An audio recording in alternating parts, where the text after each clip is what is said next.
kelas 11 SMA Frater Don Bosco Banjarmasin. Berjumpa kembali dalam video pembelajaran sejarah Indonesia. Pada video kali ini kita akan berbicara terkait dengan materi perjuangan melawan kolonialisme dan imperialisme. Untuk pembahasannya, mari kita lanjutkan. Pada video kali ini kita masuk dalam bab 2, yaitu perjuangan melawan kolonialisme dan imperialisme. Perhatikan peta konsep berikut ini. Dalam peta konsep ini disajikan perjuangan bangsa Indonesia dalam melawan kolonialisme dan imperialisme. Perjuangan itu tentunya berawal dari kekejaman penjajah. Penjajah melaksanakan praktik diskriminasi dan ketidakadilan, sehingga dengan praktik tersebut terjadilah penderitaan bagi rakyat Nusantara atau rakyat pribumi. Untuk melawan kolonialisme dan imperialisme, rakyat pribumi di sini perlawanannya dapat dikelompokkan menjadi dua. Yang pertama, perang melawan hegemoni dan keserakahan kongsi dagang, dan perang kedua yaitu perang melawan penjajahan Belanda. Khusus pada pembahasan kali ini kita akan berbicara terkait perang melawan hegemoni dan keserakahan kongsi dagang. Perlawanan rakyat terhadap Portugis dan VOC atau terhadap kongsi dagang dapat kita lihat dari beberapa peristiwa berikut ini. Antara lain ada perlawanan rakyat Aceh, perlawanan rakyat Maluku, perlawanan rakyat Mataram, perlawanan rakyat Banten, perlawanan rakyat Makassar, perlawanan rakyat Riau, dan perlawanan etnik Tionghoa. Secara umum, dari sini dapat kita lihat bahwa hampir setiap daerah memberikan perlawanan terhadap Portugis dan VOC. Peristiwa pertama yaitu perlawanan rakyat Aceh. Perlawanan rakyat Aceh dilatar belakangi oleh kedudukan Portugis di Malaka mengganggu perkembangan Aceh. Jadi kedudukan Portugis yang saat itu berkuasa di Malaka sangat mengganggu perkembangan Aceh. Kemudian dalam perlawanan rakyat Aceh terdapat 3 strategi yang diterapkan. Strategi pertama, melengkapi kapal-kapal dagang dengan senjata, prajurit, dan meriam. Strategi kedua, mendatangkan bantuan persenjataan, pasukan, bahkan ahli perang dari Turki.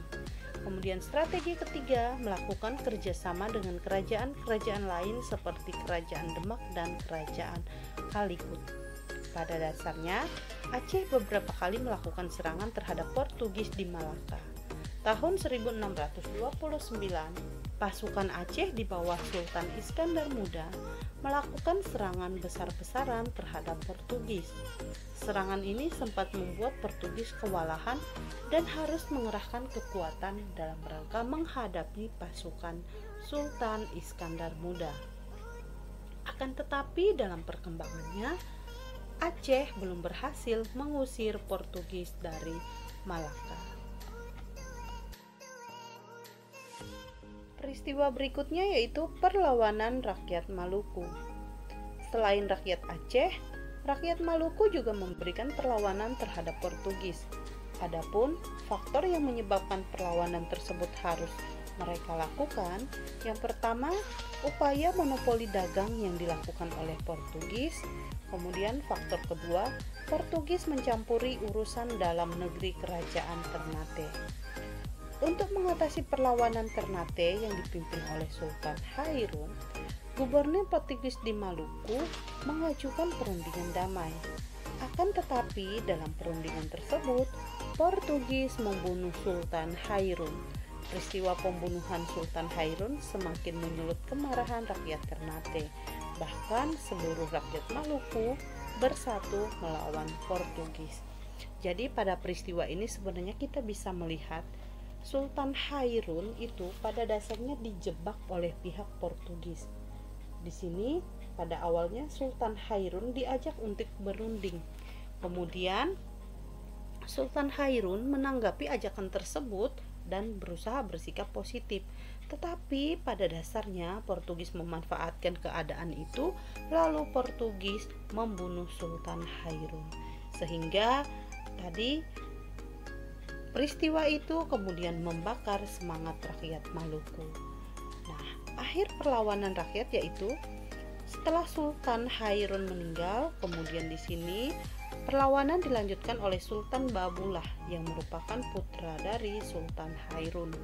Kemudian di situ Sultan Babullah menyerbu benteng San Paulo, dikepung selama 5 tahun. Akhirnya pada tahun 1575 Portugis berhasil diusir dari Ternate. Selain memberikan perlawanan terhadap Portugis, rakyat Maluku juga memberikan perlawanan terhadap VOC.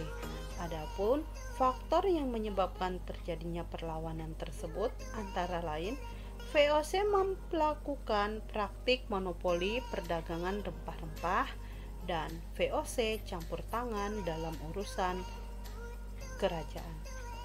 Kemudian untuk tahapan perlawanan dimulai pada tahun 1635 hingga 1646.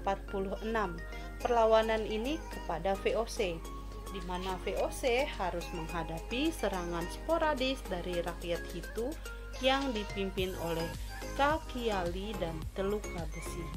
Kemudian berlanjut perlawanannya pada tahun 1650, rakyat Ternate di bawah pimpinan kecil Said melakukan perlawanan terhadap VOC.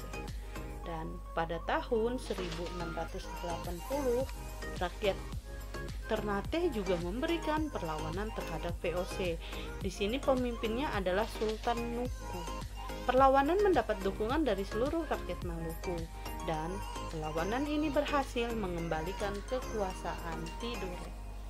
Kalau dari sini kita dapat lihat ternyata perlawanan yang diberikan rakyat Maluku itu mulai dari tahun 1635 hingga 1680. Jadi perlawanannya cukup sengit.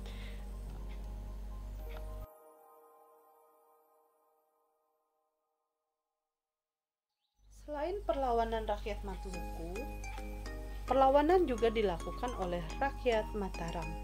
Adapun latar belakang dari perlawanan tersebut antara lain kedudukan VOC di Batavia mengganggu perekonomian Mataram dan VOC melakukan monopoli perdagangan.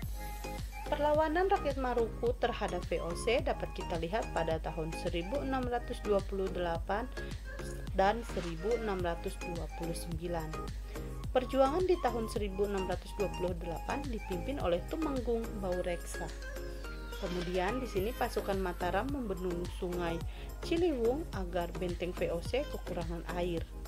Strategi itu sempat berhasil, bahkan membuat para tentara VOC terjangkit wabah penyakit kolera.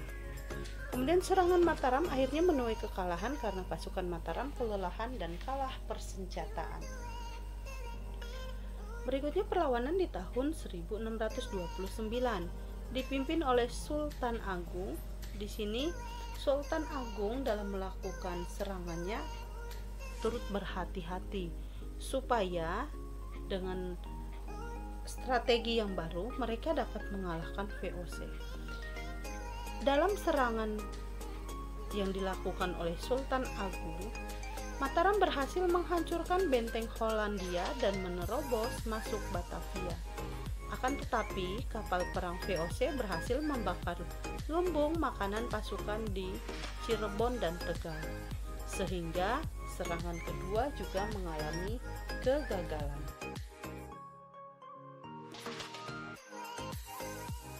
Peristiwa berikutnya yaitu perlawanan rakyat Banten. Perlawanan ini dilatar belakangi oleh monopoli perdagangan VOC mengganggu aktivitas perdagangan Banten. Untuk jalannya perlawanan, Sultan Ageng Tirtayasa melakukan pembangunan saluran irigasi dan menjalin hubungan dengan negara lain. Dalam perkembangannya, Banten berhasil mengganggu daerah kekuasaan Belanda hingga tembok kota Batavia. Kemudian di sini VOC mulai menggunakan politik Divide et Impera, di mana VOC menghasut Sultan Haji dengan mengatakan bahwa Pangeran Arya Purbaya yang akan naik tahta menjadi Sultan Banten menggantikan Sultan Ageng Tirtayasa. Kemudian Sultan Haji melakukan perjanjian dengan VOC untuk melancarkan niatnya menjadi Sultan Banten. Jadi Sultan Haji di sini bisa dikatakan meminta bantuan kepada VOC supaya ia bisa menjadi Sultan di Banten. Pada akhirnya Sultan Haji dengan bantuan VOC berhasil merebut tahta Banten. Kemudian tahun 1683 Sultan Ageng Tirtayasa berhasil ditangkap dan ditawan di Batavia hingga wafat. Dalam perkembangannya, Banten hanya menjadi bayang-bayang VOC. Peristiwa berikutnya yaitu perlawanan rakyat Makassar. Perlawanan rakyat Makassar dilatar belakangi oleh VOC berupaya menguasai Makassar untuk dijadikan pusat kegiatan. Kemudian perlawanan dilakukan. Serangan VOC terhadap Makassar dimulai tahun 1634. Rakyat Makassar berhasil mematahkan serangan VOC. Kemudian tahun 1666 VOC mengerahkan armada yang besar untuk menaklukkan Makassar. Dalam serangan ini, VOC menjalin kerjasama dengan Aru Palaka. Di sini kita bisa melihat kembali bagaimana VOC menerapkan politik Divide et Impera. Kemudian akhir dari perlawanan rakyat Makassar yaitu pada tahun 1667, Sultan Hasanuddin dipaksa menandatangani Perjanjian Bonggaya. Perjanjian Bonggaya berisi VOC memperoleh hasil monopoli rempah-rempah di Makassar, VOC boleh mendirikan benteng pertahanan di Makassar, wilayah kekuasaan Kerajaan Gorontalo di luar Makassar menjadi milik VOC. Kemudian Aru Palaka diakui sebagai Raja Bone dan Makassar membayar seluruh kerugian akibat perang.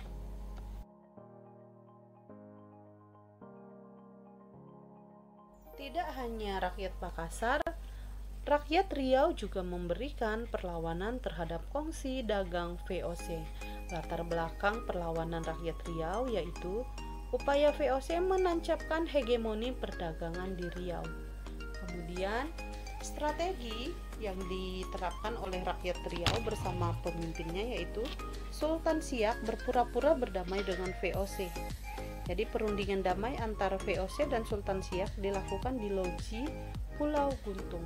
Dalam perundingan itu, Sultan Siak dipaksa tunduk kepada VOC. Sesuai rencana, Sultan Siak memberikan isyarat kepada pasukan Siak yang sebenarnya telah mengepung loji itu.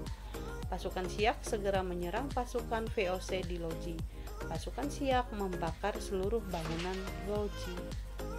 Akhir dari perlawanan rakyat Riau yaitu keberhasilan siasat Hadiah Sultan belum mampu mengusir VOC dari Siak. Bahkan peninggalan Sultan Abdul Jalil, perlahan kerajaan Siak mengalami kemunduran. Akhirnya tahun 1858 kerajaan Siak tunduk kepada VOC yang ditandai dengan penandatanganan Traktat Siak.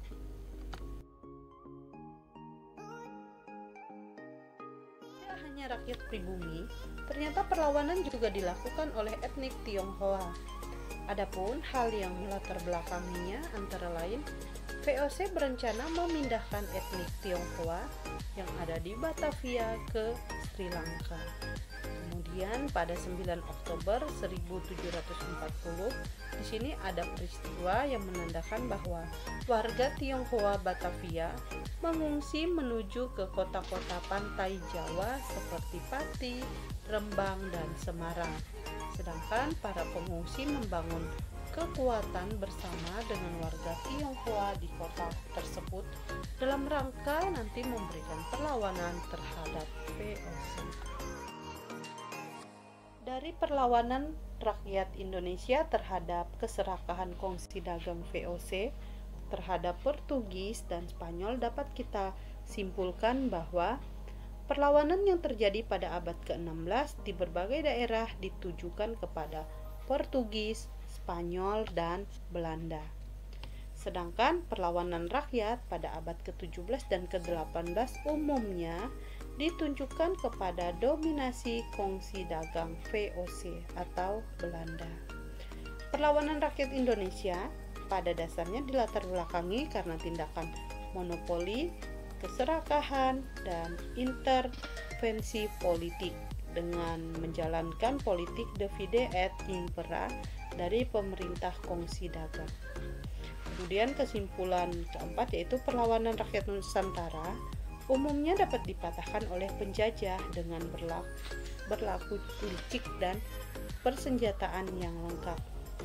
Pada dasarnya, dominasi pemerintahan kongsi dagang dan kekalahan perlawanan rakyat mengakibatkan sebagian besar kepulauan Indonesia dikuasai asing, terutama VOC.